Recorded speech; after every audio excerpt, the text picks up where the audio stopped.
Together we learn, together we grow, together we heal, together we flow. Be cool, every teacher, every school. Be cool, every teacher, every school.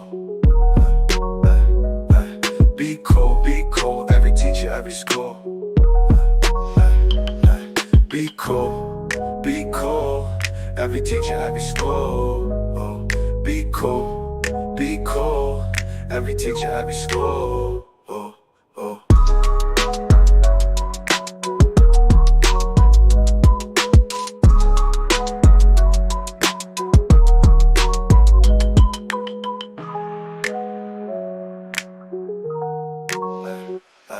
Be cool, every teacher, every school.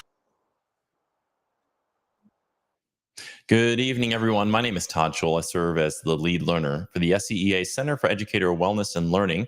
We call ourselves COOL, and you can find out everything about our center right here on this website, cool.us, that's CEWL.us. Everything that we do there, all of our live streams, all of our information, all the services we provide to public school educators and schools in South Carolina, it's all on that website. So check it out. We do free professional learning for schools and districts, or if you have a conference that is attended by public school teachers in South Carolina, we can do free professional learning for your conference or your school or your district. All you have to do is there's a button on there that says just request free professional learning. You'll fill out a contact form and we'll get back in touch with you and set that up. I want to just, before we get started tonight, remind you that we do have a couple of spaces left in our Educator Wellness Retreat. We have about 2 spaces in our June retreat and 2, maybe 1 or 2 in the July retreat. And if you're interested in learning more about that retreat, it's only for public school educators in South Carolina. It's cool.us/retreat. And that, when we say educator, we mean anybody who works in a public school in South Carolina. Bus drivers, cafeteria workers, classroom teachers, administrators, guidance, or school counselors, I should say.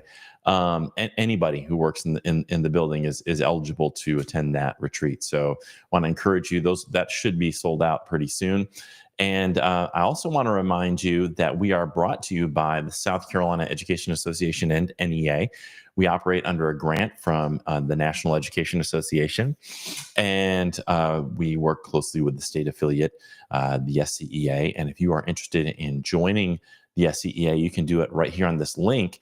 And the great thing about joining right now is there are no dues until September. So you can join in April and see what it's like and not pay any dues until September. It's an amazing time. If you've been thinking about joining, now is the time definitely to join. So give us a shot, learn more about our movement, and you can do that at jointhescea.org. Well, tonight we have a guest who I think is an incredible communicator.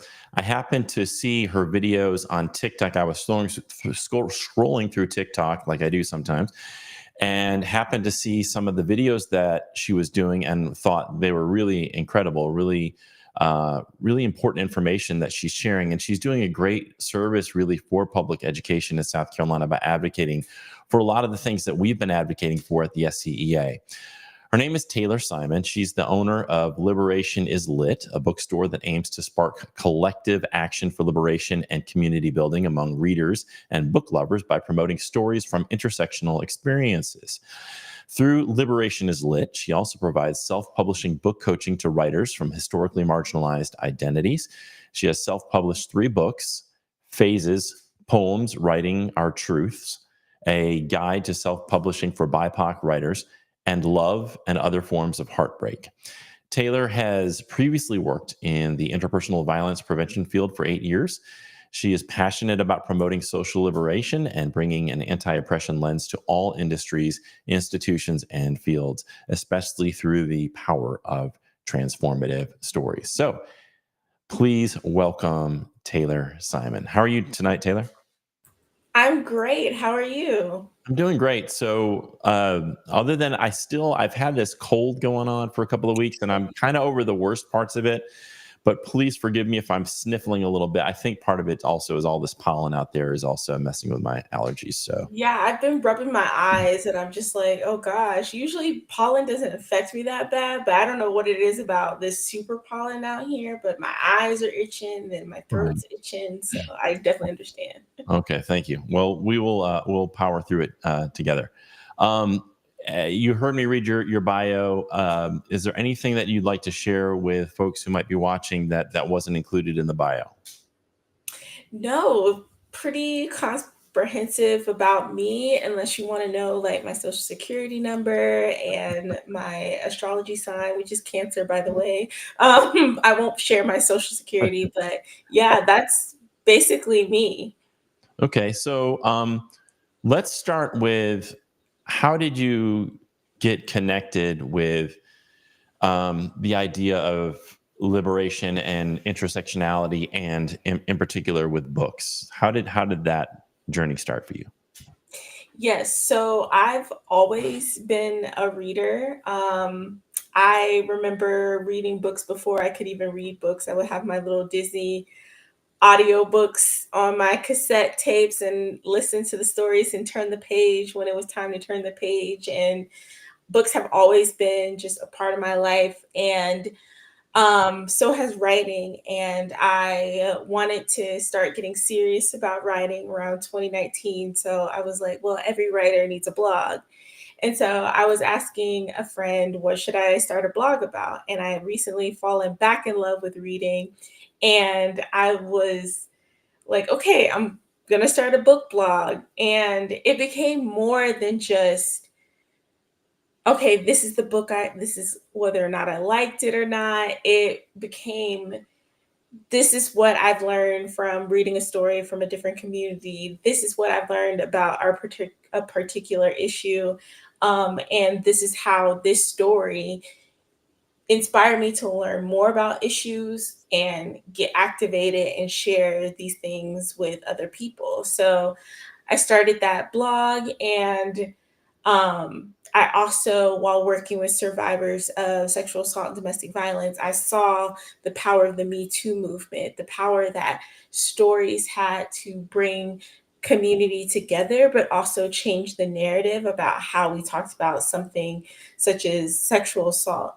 And those two things kind of inspired my advocacy work. And then as I was doing more with the book blog and eventually starting the bookstore, the book censorship fight just started to blow up. And I was like, well, I am self employed now. I have the time. Why not just do what I can to protect stories?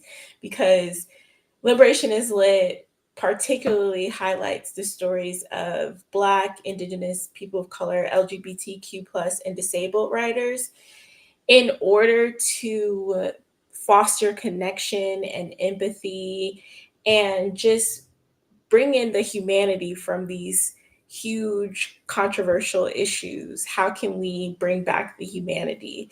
And so I kind of see Liberation is Lit as kind of a container of all of the work I do to really promote change in my community through the power stories.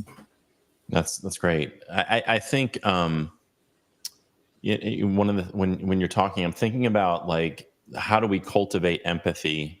How do we cultivate understanding and empathy? And for me, it has been through film, through books, through documentaries, because I don't, sometimes we grow up in a certain environment in a certain culture, and we don't necessarily get exposed to a wide variety of views. And so we can only have empathy for things that we understand. And Mhm. if we're not reading stories or watching film or hearing about the stories of how other people perceive life and how things are landing on them, it's very difficult to just kind of like spontaneously develop empathy. Like you may feel like I kind of care about other people or whatever, but for me it was like learning about the civil rights movement. It was like hearing the stories, watching documentaries, watching a film like Mississippi Burning, or those are the stories that help me cultivate this capacity to see beyond what my own experience. And it sounds to me like that's what you're advocating for, not only for the marginalized people, but also for people who aren't marginalized, so that they have a greater understanding of what folks are going through. Talk about the importance of ensuring that books that represent a diverse set of experiences are protected. Yes, so there is a quote by a librarian that I love to quote all the time, Rudine Sims Bishop. She has this whole essay around books being mirrors for us to see ourselves.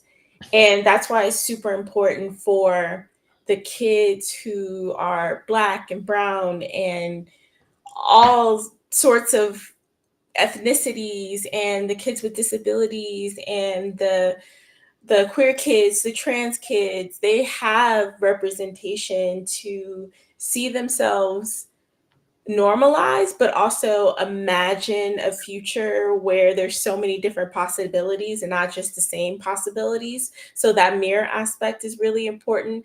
But also, she says that books are like windows and sliding doors for us to put ourselves into the lives of other people and learn about them. One of my favorite memoirs is by the author of I'm Not Your Perfect Mexican Daughter, and it's called Crying in the Bathroom. And by that title alone, and me being a Cancer son, like I'm just like, oh yeah, that book is for me.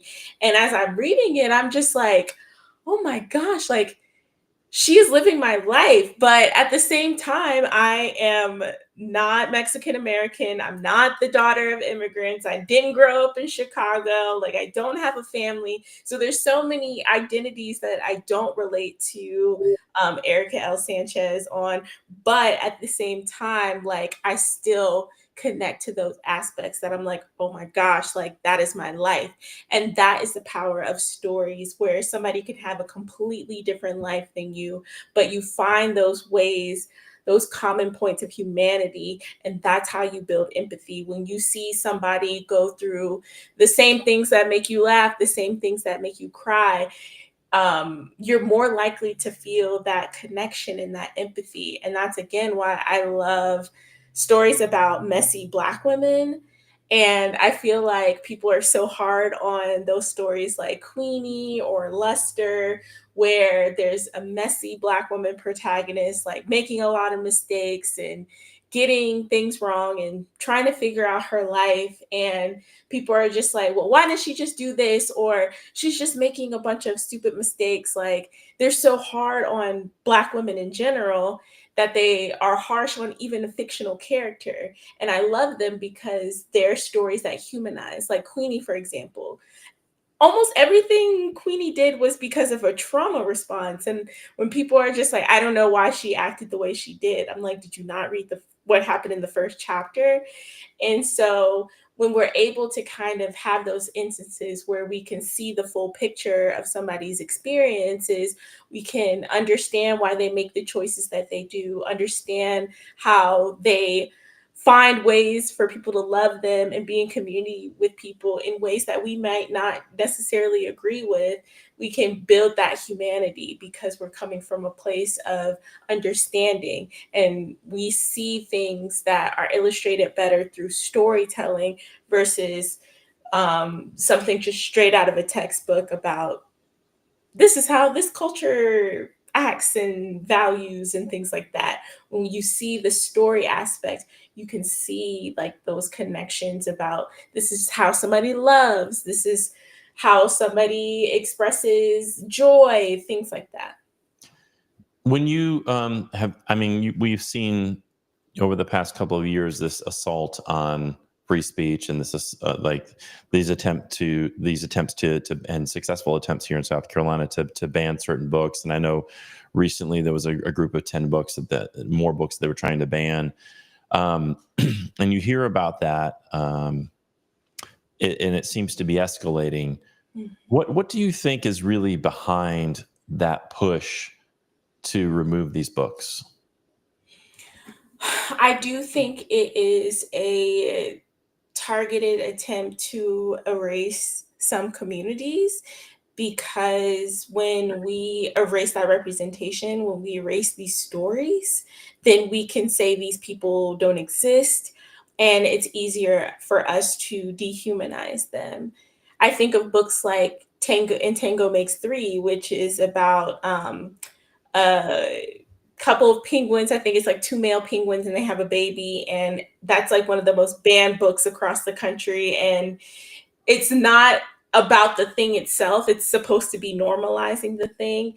And those are the books I feel like get targeted the most, where the people who hold identities that are deemed other, we don't want to normalize those stories. We want to keep seeing them as other. And so this effort that's hidden behind these punchlines like parents' rights and things like that. Well, what about the kids? Why do we want to take away their choice to learn about people who are different than them?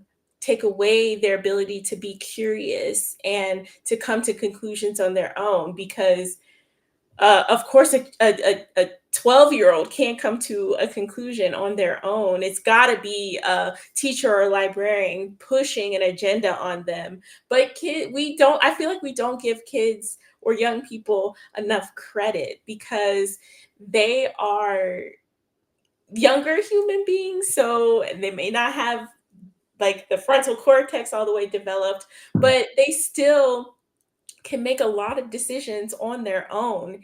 And taking away these books that are targeted for very specific identities, or here in South Carolina, any book with sexual materials, the problem with that argument is that sexual abuse and cautionary tales around abuse and trafficking and relationship violence among young people, those are getting swept up into this strict regulation. And there's also flawed systems within like the administration process of book censorship too in South Carolina, but that's another conversation. But these topics are getting swept under that no sexual materials allowed at all, and books that have really important conversations about finding support after abuse, feeling isolated after being sexually assaulted, all of those stories and experiences where people can find hope in the end are being taken away as well. So that is the danger I find in that, but also some of these other like LGBTQ plus, there could be no sex at all in the book, but it's still their identity is sexualized. So that gets swept under there as well. So all of these like things that on the surface is like, how can you argue that you don't want pornography in schools? I agree, but what you are saying is pornography, I don't agree with. And I think that is the issue that we're seeing nowadays, is that we don't want to normalize things we don't want to continue to talk about. Right, right. And this idea of parental rights has always been a hollow argument because at this point, all parents, I don't know if everybody realizes this, but all parents have total control over the books that their children read right now. Like we didn't need to do anything legislatively to change that. Like any parent can call the school and say, don't let my kid check out these books, or before my child checks out a book, I need approval. And the school librarians will set a system up like that. So parents already have rights, already have control. Mhm. What banning books does is it actually takes the right away from me. And if I want my daughter to access a book like one of the ones you're discussing, now that book is no longer available to my child unless I go purchase it. And that's, to me, that's taking away my rights, and like you said, also my daughter's rights, and that is a problem. But I think this goes to And you can feel free to push back on this or refine this idea, but it feels to me like what's going on is you have this sort of Christian nationalism that is taking root, where there are people who won't come out and say directly that they want theocracy, but they support all of the legislation that sort of looks like that, that says we have a particular moral and worldview informed by our religious beliefs, which is their right. But then they want to come into the public sphere, into the public schools, and it's funny how they accuse us of indoctrinating. They want to indoctrinate. They want their value system imposed on the rest of us because they feel like they're saving us. There's this sort of evangelical mindset that all these kids and all these people need to be saved. And if we allow these books to continue, that's going to pull them away from being saved into a life of sin or whatever. And I think this is the problem, is in a society that's supposed to be free, and there's supposed to be a separation of church and state. We're now in South Carolina and many places in the country starting to blur those lines by making these kind of decisions based on people's personal religious views, and because they happen to be the majority, there's now not a respect for the minority or for people who don't necessarily adopt those views, or who have the same views but also have this value of freedom and respecting the separation of church and state. Yes, and the only pushback I would give to that is that I don't think they are the majority, like, legislatively and like in power, but as far as like citizens in the state, I think they're a very vocal, well-resourced, well-organized minority that can get a lot done, because the rest of us are out here, like, how many people can take off work every month to go sit in a 2-hour state school board meeting? Or like, I've been in the state house for the past 2 days. Who can take off work to show up and be vocal about serving your constituents in the way they want to be served when they have to go to work, they have to pick up kids? All of this keeps us from participating fully in the civics process. And even the fact that they've taken civics out of, I'm not sure if they've taken it completely, but I only had a semester of government and I didn't learn anything in that class in high school. So people are demystified or the process needs to be demystified about how to show up. But at the same time, too, to your point about the Christian nationalism, there are people, it's not just the parents groups that are showing up to the school board meetings or the state house meetings. It's also strategic people being run for office. Our South Carolina, I don't know if I can talk about our superintendent, but You can say it, there's no, okay. we're not censoring. Okay. She was recently in a conversation with Representative or Senator Tim Scott, and saying that she would love for us to essentially go back to one-room schoolhouses and have strong Christian values a part of the curriculum. And like, she believes like these types of micro schools are the future of education, and the fact that she decided to purchase PragerU and form that partnership, and that is a lot of Christian indoctrination materials. And it is very, I don't know, I don't understand the level of mental gymnastics that it takes to address this level of hypocrisy of what's indoctrination, what is not, protecting some people's freedoms, but imposing your rights onto other people and your opinions and your beliefs onto other people. Like,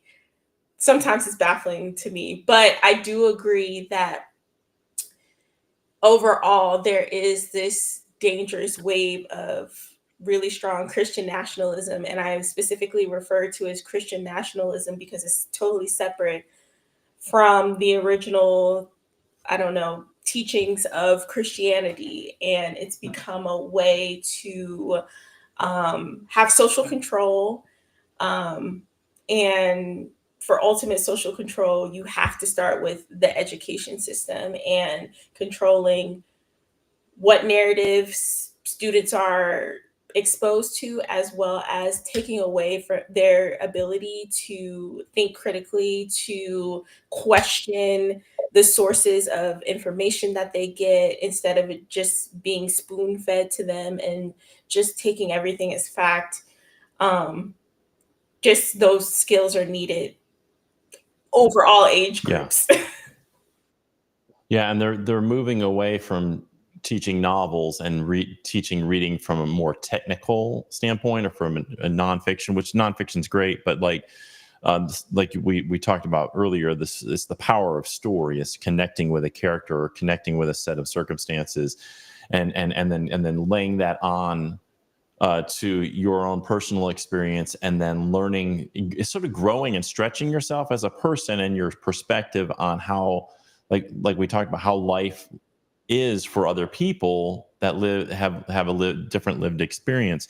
I think it's like their interpretation of indoctrination is, if you create a safe space and accept people for who they are without trying to mold them into something you want, that's somehow indoctrination, which, like you said, is there's a cognitive dissonance that I experience when I hear them talking about indoctrination, and then you look at what policies they support.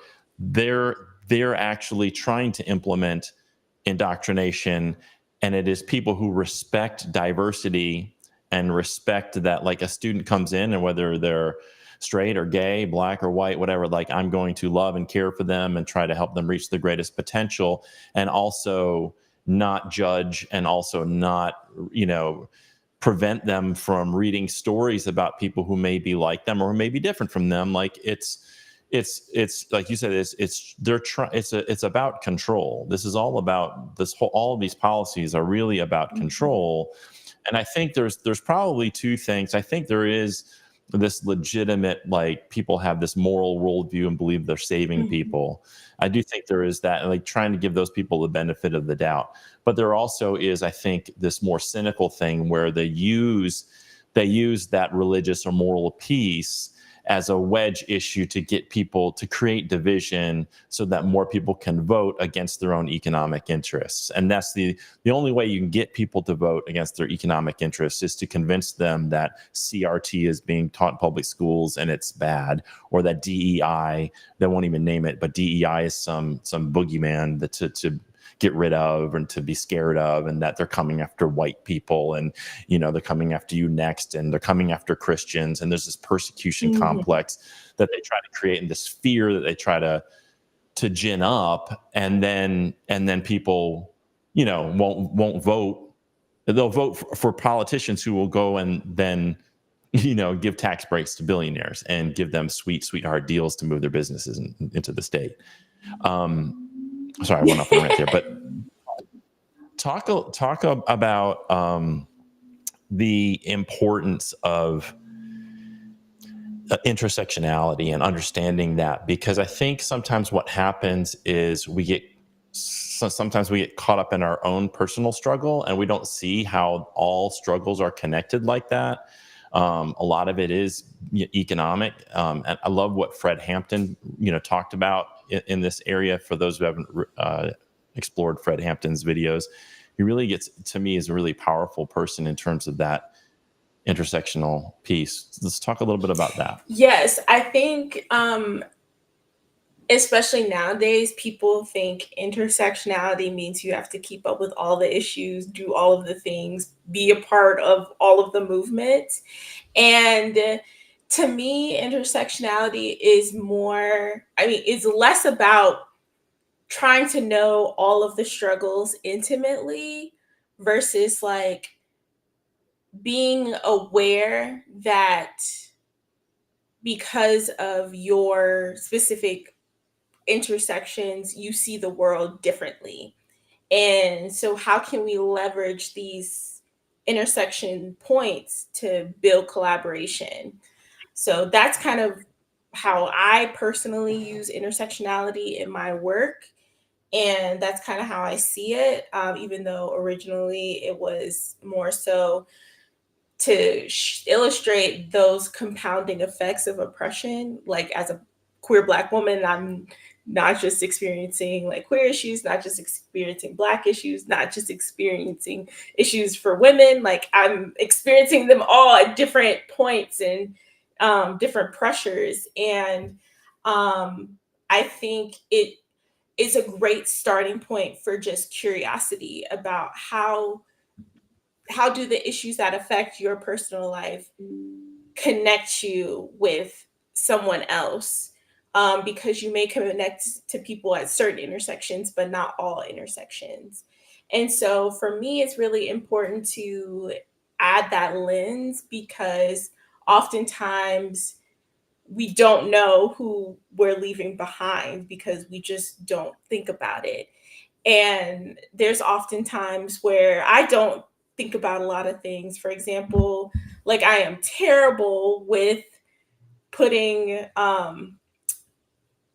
uh image descriptions on my social media posts. And I know that's not me intentionally being ableist or intentionally leaving people behind, but that's something that I often just forget because I'm a person who doesn't need image descriptions. So intersectionality is just, I kind of see it as a way to quality check like what you're doing. Like just thinking about, okay, who may I be leaving behind because I don't have to think about certain issues? Who can I bring to the table? Because oftentimes the most, I say the most marginalized, not in the way to try to do oppression Olympics where, um, which I kind of see this happening in the anti DEI bill that's going on right now in the state house. Unfortunately, representation on these education committees in the House in general is dominated by Black men. So they're obviously going to speak from their perspective of being Black, and not realizing that DEI helps more than just Black people, but Black men specifically. So thinking about just having that as your quality check of, okay, what identity don't I hold? Might I want to be more mindful that is included in my work when I just may not think about it? So that's how I kind of use intersectionality as a tool. I appreciate that.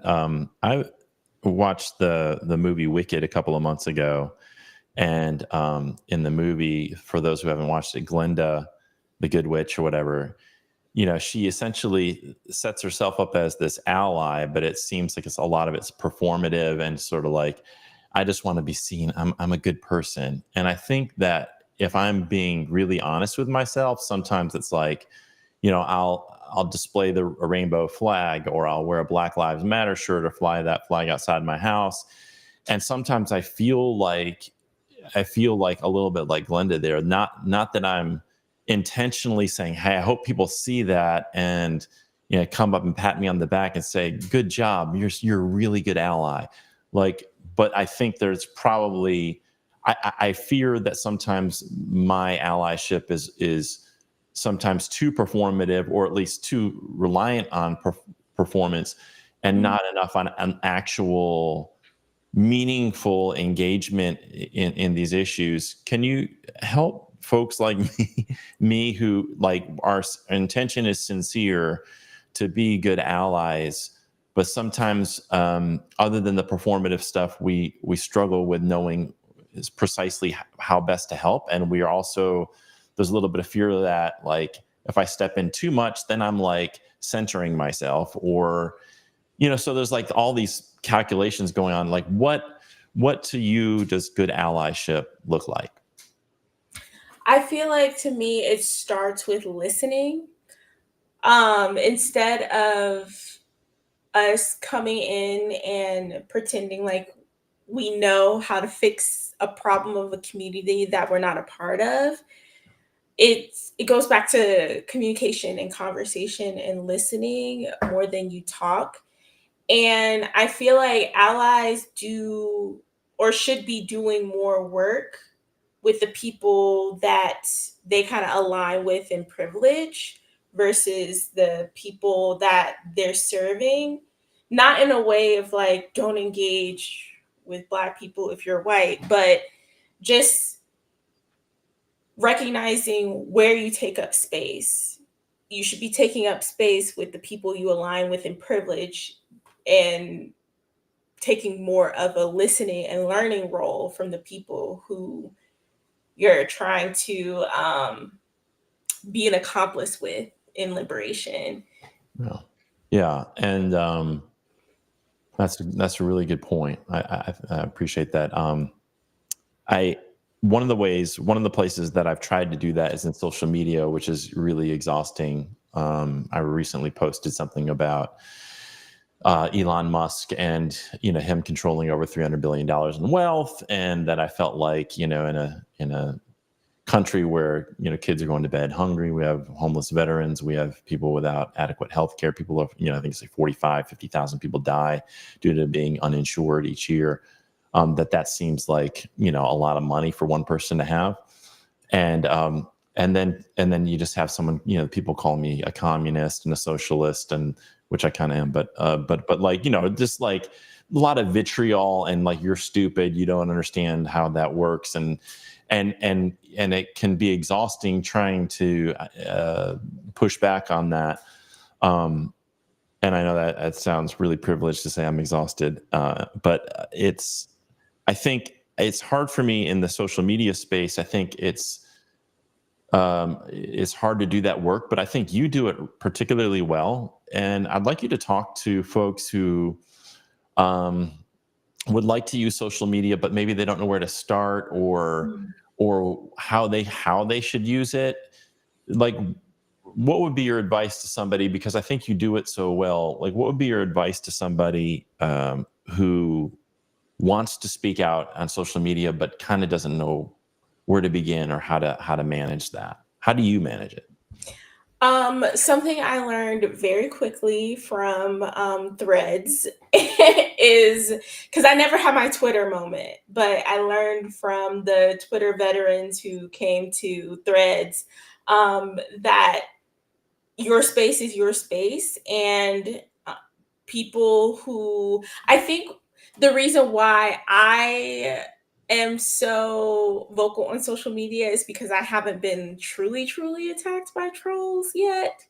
Um, but I will say that I have gotten some issues for like some Threads posts that people were just being nasty towards me personally, Mhm. and I block them because at the end of the day, if for example, liberation is there's my liberation is lit stuff, and then there's my personal stuff. And while I keep the two separate, my core values personally are the core values of my business. And I don't post anything in general that is directly attacking a person, Right. or and if I am like criticizing a person, I'm criticizing their behavior and their choices and not um trying to attack their humanity. I may call them a clown because I feel like clown is a good word to be like, it's not dehumanizing someone. And if they're being silly behavior, it's an accurate statement. So like I try to critique people by their actions and their behaviors. And if I do something personal, I might call them a clown, something that doesn't dehumanize them. And I am also open to feedback. I'm not just saying, oh, my opinion is fact and 100% right. So definitely protecting your online space, whether it's an organization you represent or your personal page, having clear expectations with your community that you will not tolerate hateful language, you'll not tolerate direct personal attacks, and just make it the expectation that if people engage in that way, that they're going to get blocked. And there's kind of like it's not a hard and fast rule for me, but I have kind of guidelines in my head whether or not to engage with someone online. If I feel like they're coming from a place of genuine curiosity and seeking to understand, then I might engage. But if they are just trying to start something or stir the pot, then I don't bother to even respond. And if they're posting something directly hateful, for example, on my YouTube, I interviewed a trans author about a book about trans young people's experiences, and that was the only place where I got like transphobic comments on my stuff, and I deleted them. So I draw the line at hate comments and hate speech. But if there's like a disrespectful question or something, I might leave the question there, but I won't respond, and I might limit comments. So protect your space and have those boundaries.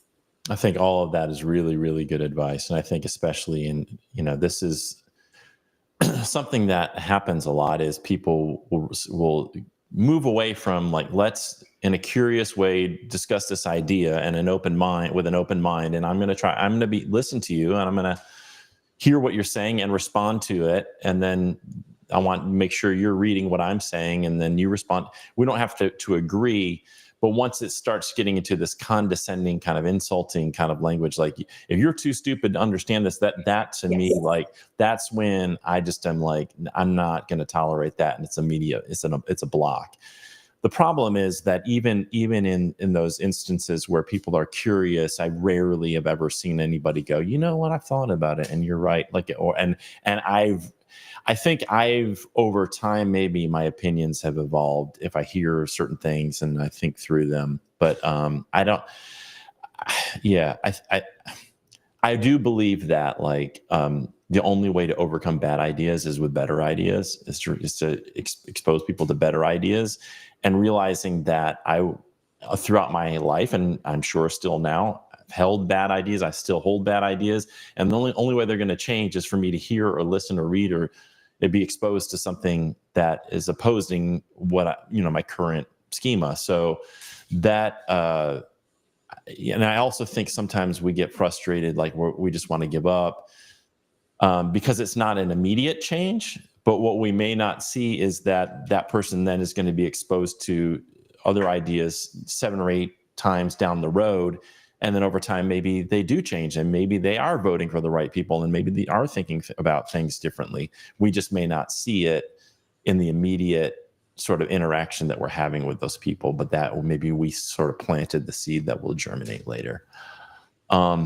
I want to say thank you for what you're doing. Your voice is really powerful, and you're doing a great job, a great service for South Carolina, for educators and students. And I want to appreciate you and thank you for your time tonight. Is there anything we haven't talked about that you'd like to share with folks? The only thing I want to add is that I really like what you said about exposing people to better ideas, because I feel like a lot of times we get overwhelmed in this work because we feel like we got to stop all the bad things. But sometimes like our role is to provide alternatives and leaning into our strengths about how we can provide those alternatives. So yesterday at the school board meeting, they paused the vote on banning the last 10 books statewide. And even though that wasn't we're voting to keep these on the shelves, we take that as a win. So being grateful for the little wins that we can get, and just being open and imaginative to creating something new. And I know educators are so good at that. So thank you to everybody watching the live stream who is an educator for the work that you do to plant those seeds. And if you're not doing the work of imagining a better future, you're definitely raising the generation that's going to imagine a better future. And I think people count on us to get discouraged and to just give up and then come. I've been playing around with this idea that we're all have this sort of collective dissociation going on, that we just like a lot of us are just like, I don't even want to look at the news. I don't want to pay attention to anything. I don't even want to go on Facebook anymore or social media. And I just want to pretend like it's not happening. But I think that's kind of the whole point. And they call it flooding the zone with all this stuff that you can't keep up with everything, and you just get frustrated and kind of give up. But I think where we have the bandwidth to continue to push good ideas and continue to advocate, that's our responsibility to future generations. And you do it really well. I want to share your website, liberationislit.com. Is that's Yes. right there? Okay. Yes. Folks can find out more about Tayler at liberationislit.com, and they can find you on social media. Do you have a handle that you can share with folks? Yeah, so at Liberation is Lit on TikTok, Facebook, Instagram, Threads too, but I'm not as consistent on there. But that's where you can find me and all the work that I'm doing. Great. Well, Tayler, thanks again. And we'll have to have another conversation again soon, and look forward to continuing to see your work all throughout social media. Thank you, Tayler. Thank you. All right. All right, everybody, that's Tayler Simon from Liberation is Lit. If you want to learn more about her work, just go right here, liberationislit.com. And she said that her handle is Liberation is Lit on most of the socials out there. I do want to just share a couple of things before we head out. If you are not familiar with our Praxis resources, we just launched this a couple of weeks ago. We are in partnership with NEA and study.com.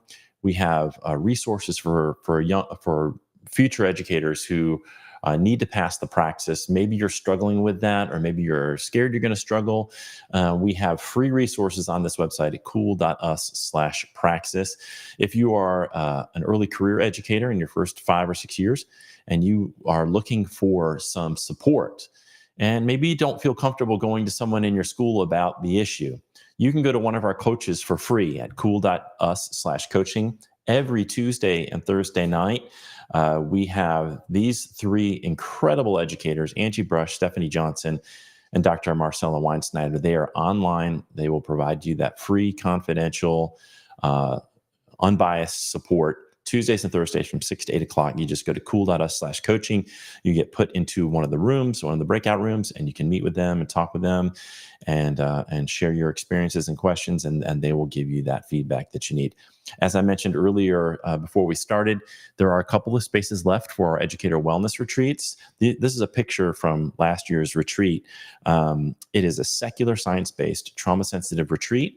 It is specifically for educators. It was created by educators, myself and Yelena Popovich, who is a school counselor, a school psychologist. And there are 2 retreats. There's one in June, the 25th through the 27th, and one July 23rd through 25th in Old Fort, North Carolina. They have recovered from Helene. It is beautiful. I mean, absolutely gorgeous up there. There are beautiful cabins on the stream. It's quiet. It's secluded. It's wonderful. It's safe. We do mindfulness practices. We do yoga. We do some mindful walks. We have really engaging and deep discussions together. And everything's gentle and easy. And you get to choose what you want to do. And you can bring a friend if you want to. So it's a really great experience and very affordable. $150 for members of the SCEA and $250 for non-members, and that includes your meals, your lodging, a book, and all the sessions. The only thing it doesn't include is your travel to and from the retreat. So check that out, cool.us/retreat. And I also want to preview our next live stream with Bill Mayer. I used to teach at Carolina Forest with him. He's an incredible coach, an incredible administrator, an incredible educator. He wrote a book called Are You a Kid Connector Today? And he talks about the importance of building relationships with young people if we want them to reach the greatest potential. He's going to come on and share his inspiring ideas with us 2 weeks from today. I believe that's the 16th from 7 to 8 o'clock right here. So you can mark your calendars and join us for that conversation. And all of our conversations, you can comment in the sections and we can bring them on. So we'd like it to be as interactive as possible. I want to thank again Tayler Simon for joining us tonight. Thank you for tuning in, and we will see you on April 16th with Bill Mayer. And until then, survive the pollen and have a wonderful week. Together we learn, together we grow, together we heal, together we flow. Be cool, every teacher, every school. Be cool, every teacher, every school. Be cool, every teacher, every school.